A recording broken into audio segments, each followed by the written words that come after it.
ونستعينه ونؤمن به ونعوذ بالله من شرور أنفسنا وسيئات أعمالنا.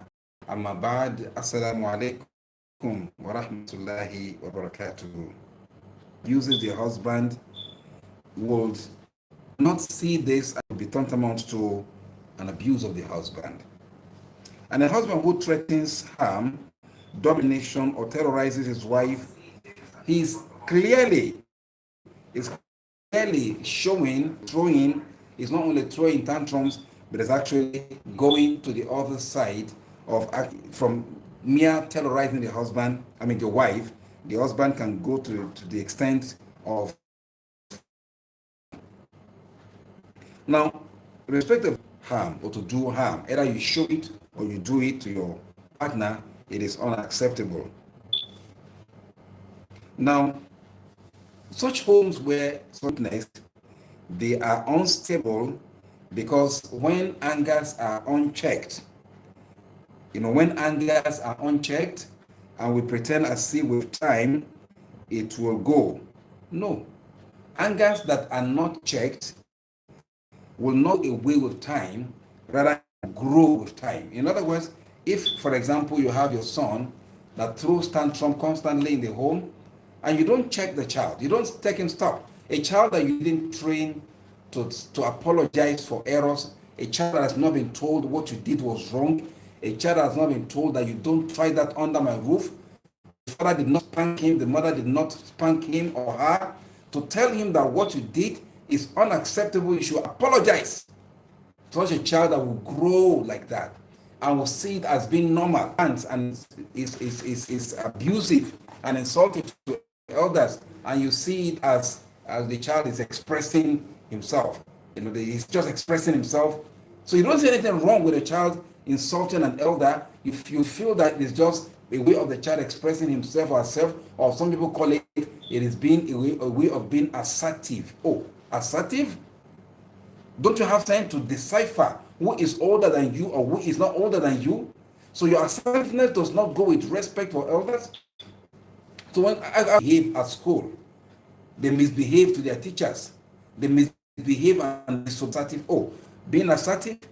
If this is what you call being assertive, then we say something is wrong with being assertive, ab initio, and you feel that a child that is at younger age keeps throwing tantrums, withdraws to his cocoon and is angry, and you have to come back and beg that child.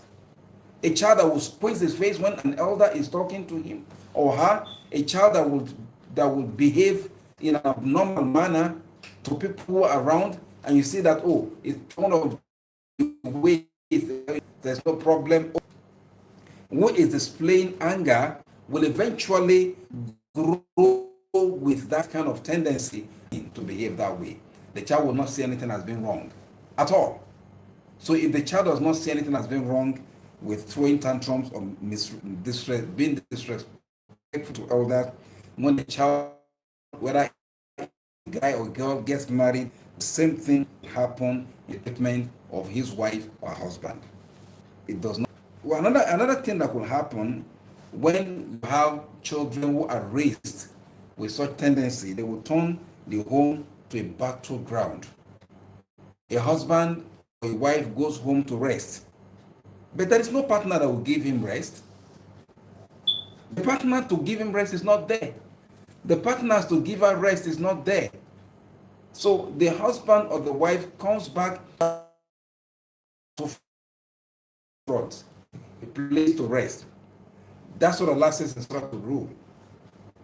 Right? So now struggles in the home makes the marriage to be turned into another battlefield instead of a place to find peace and rest. So, or what do you call it? Drunkards. Because the guy is ready to go home and face it. The guy has to be strong. Make I just shock well. When she bones face for me, I will bone face for her too. Hey. So you turn your husband to a drunkard because of your attitude. Because he knows that when he comes home, you nag, you abuse him, you insult him, and he's not ready to take this mess from you again. So he turns himself to someone that drinks. Oh my God. Try, madam. And the same thing applies to the man, right? Your woman marries you because she feels that she can find in you are also not responsible. So the woman is struggling from the two edges, struggling here, struggling there. How can ends meet when a woman is constantly engaged in struggles? No thanks to you, husband. So we normalize traits. We see traits when husband, and no thanks to so many men. So many men see this as being normal to issue threat to their wives, to be thunderous in talking. There's nothing like gentle touch, gentle or soft spokenness, and others like that when you talk. This is not acceptable. This is absolutely not acceptable.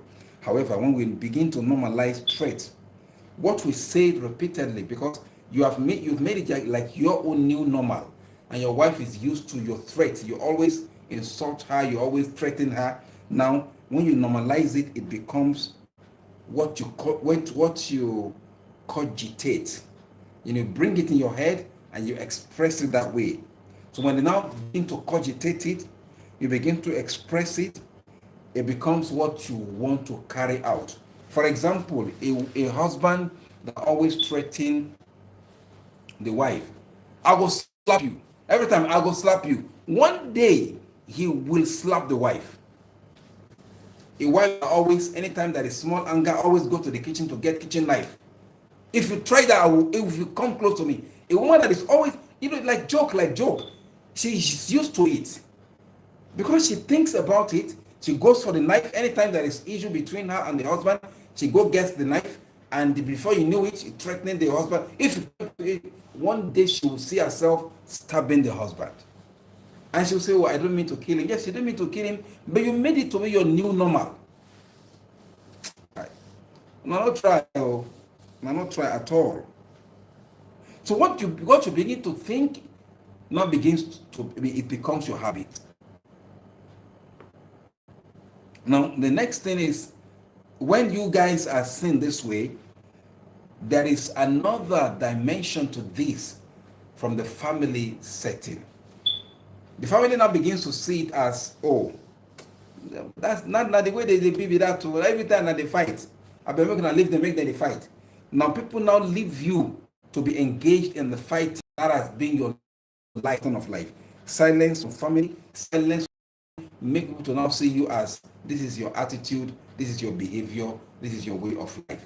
Sadly, let it not be that one day they will hear that man and woman when they fight, they don't kill themselves, so because the community now is savvy. But honestly, this is not normal.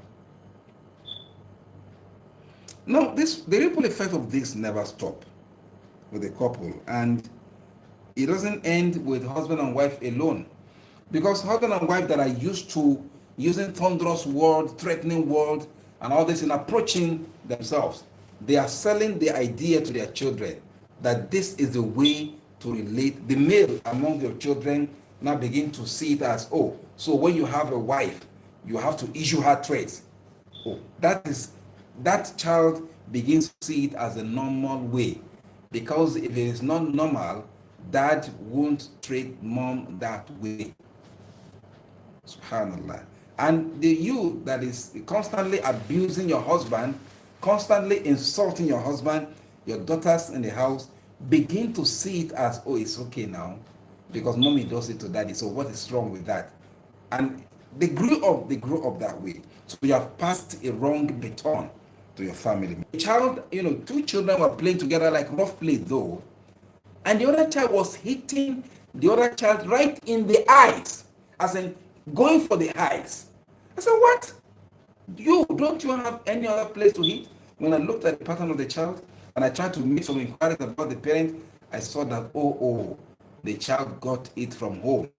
He didn't pick it from the street. The child, that young man, that young boy, picked it up, that attitude of hitting people in the face from home, because this is the way the father beats the mother. So he doesn't see anything wrong with hitting somebody in the face, punching the eyes. Oh my God, this is not good enough, honestly. How can we build the nation like this? How can we build communities like this? I mean, how can we build societies with violent children? Children whose attitude is normal for them to shout. And if you've seen, and I'm not making apologies to you, irresponsible parents, devilish parents that have made evil to be normal in your family. You raise children, bad product to the larger society, and you want us to cope with your evils? There are children in all these area boys, andabas, almajiris, and all this like that. They don't have any touch of kindness or mercy. How can a child that is not grown with mercy know how to show mercy? How is it possible? I mean, these children don't know how to show mercy. They have not been brought up with mercy. They don't have language of mercy. They don't understand what it means to be merciful. It is not their ways. It is not their lives. Their lives are the lives of strife, violence. If somebody beats you, shout or beat back. No forgiveness. This is the way you are raising your own children unknown to you. So if you've seen children who, despite their age, they normalize shouting, threat, and hitting their colleagues at school, then they have gotten this attitude and habit from no other than their parents. And sadly too, the husband family stick to their respective children. So the mother of the wife, the father of the wife support their daughter, the father of the husband, the mother of the husband support their son. So nobody wants to say, my son, what you did was wrong. You don't treat women like that. Nobody wants to say, my daughter, what you did was wrong. You don't treat your husband like that. So everybody will support. So you see your child doing the wrong thing, for crying out loud. Shouldn't you be the first to say it out? So because it's your child, it's an angel. Is there anyone that is perfect in life? So this is not right. Honestly, this is not right. We need to begin to appraise ourselves and identify the fault line, and whenever you see it, say it. Do not be silent at things that are not acceptable. Do not be silent at things that are not good. If you see it, say it, because it has to be expressed. Now, this is something that we need to understand, that families, whenever you see either of your children, there the male child or the female child treat his wife or her husband in a manner that is not good, be the first to say it out. Now, there is something that is that now. You, the woman, the lady. So who caused it? You, the father, caused it. Because you forced your daughter to marry someone against her will. And look. Enough. In this part of the world, I have never seen this in my odysseys and travelings from other countries in the world. I have never seen something as bad as this part of the world. They call it Nigeria. Where fathers they don't communicate with their children. They don't talk them into marriage. They just lord it over them. They objectify women. They treat women like pariah, even in the so-called house of worship, house of God. I mean, is this your own Islam? You turn your children, your female children, to like chattels. You can throw them here and throw them there and ruin their lives. No thanks to you, brother. What kind of a father are you? You're not a father. Don't let me use wrong word. Because you are not qualified to be called a father. Where is the father figure? Other than just you shout at your wife, you shout at your children. It's sad to live in such a society like this. Honestly, it's very sad. And if we don't make the change, how can we expect the Almighty to change our ways? Now, many couples remain in this situation because of fear, of shame, financial dependency, religious misunderstanding, and some of them will quote some hadiths upside down and use it to hoodwink their victims, their daughters and their sons. and use it to throw fear into their minds, and thinking that things will just change by itself. Look, time does not heal an abuser. An abusive wife, abusive husband, is that with time you go change. Now, wait, change, you go change. You are deceiving yourself and you are setting a time bomb in your home. Time does not heal an abusive wife.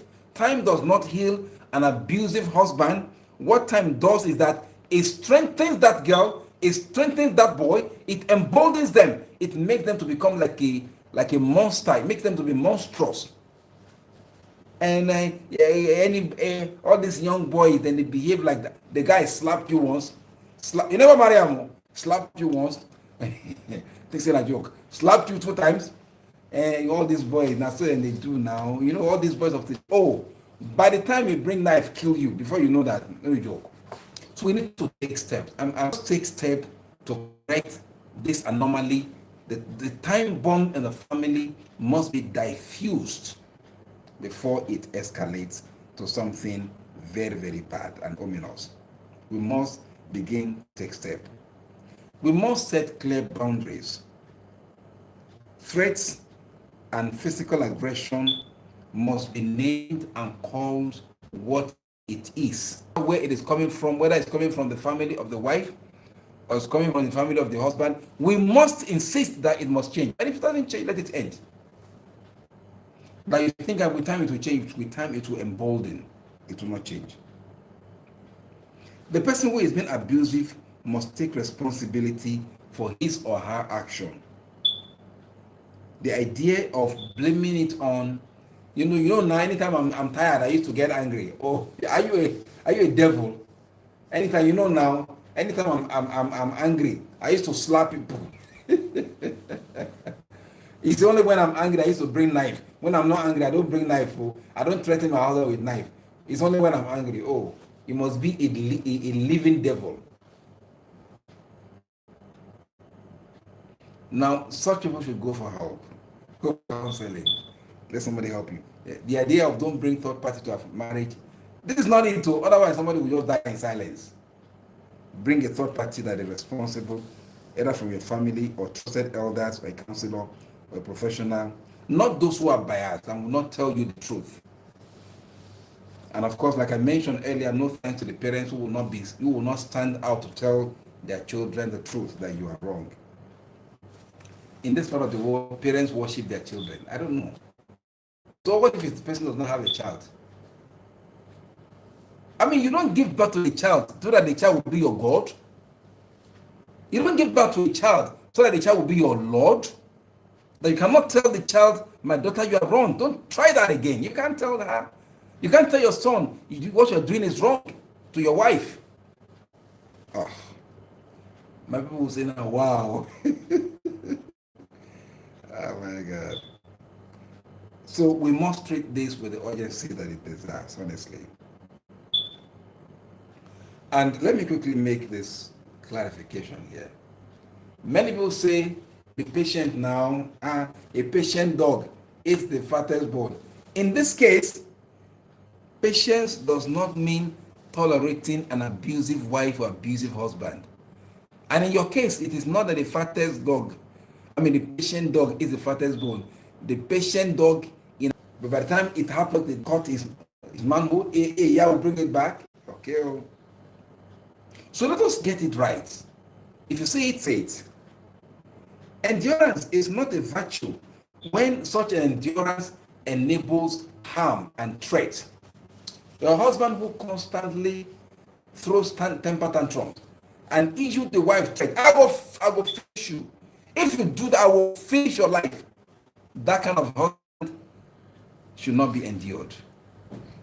They say, endure now. Are you not a woman? I tell you, be a woman now, you too should endure. Endure now. Well, you know, endure small, I beg. Now, lie, no endure that kind of thing. So we should dignify our homes and should make our homes not like a time bomb in the home. It's because violence does not start suddenly. No, it's not at once. you will have seen the signs and the symptoms. You will have seen that you know go better anything. I'm not sounding Frankenstein or apocalyptic here. No. But when you see it and you feel that it will be better, no, it will quadruple unless decisive steps are taken. Such violence begins with words, with attitude, and then threat will follow. And most of the time, they explode. And it has trajectory. If we can trace it, we're able to detect it. I pray that Allah in His mercy will have mercy on us. Now, I would want to conclude this session. You see, many of us, we have forgotten that bad wives or bad husbands or bad adults, they didn't grow as bad ab initio. I mean, they didn't just jump to being bad husband or bad wives. Bad adults, bad wives, bad husband are not accidental. They are projects that some people are feeling. For example, a 30-year-old, 25-year-old will suddenly just be cool, have played around it. Hey, babe, leave him now. Is he the only one that is in it? Is he only my son? You have tolerated it over the time, so the child grew wings. For me, so the girl grows wings in that evil that she does.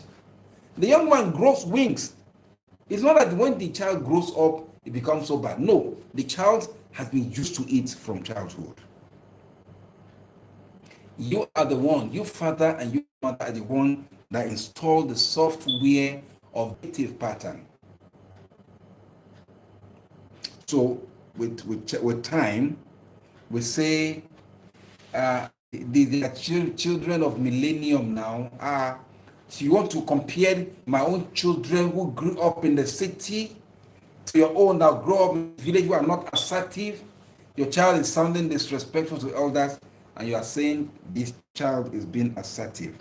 The child throws temper tantrums in the public space, does not have manners or behavior, or even the tendency or the humility of apologizing when someone is being corrected. Then you say that child is being assertive. Even I've seen some parents who clap for their children when they talk assertively to people. For example, you entered a bus or a tube, and then your child refuses to stand up and elder. I paid my money. I say, oh, that's my boy. That's my boy. Clap for him. Oh, really? What goes around has its own way of coming around, man. So the point here is this. We need to get it right from childhood. Because that same child now will become an adult. The child who is now an adult in the family cannot maintain relationship because you made it happen that way. All these children are so that they be now. All these children are so that they be. Oh, really? Not so that they be. Now, so you want them to be. So the fault lies with you. So I want us to go home tonight with this, that you should begin to raise children, because those children 20 years to come, 30 years to come, they will be the adults tomorrow. So the kind of way we want them to be now is the way they are going to be when they grow up. Either they become respectful husbands and wives, or they become abusive husbands and wives. We're going to stop here tonight because the time is well spent. I really want to appreciate you all for sticking around with us despite the lateness. And I pray that Allah in His mercy to make all those I really can. El Fawzi. Okay, El Fawzi, thank you. Allahu khairan.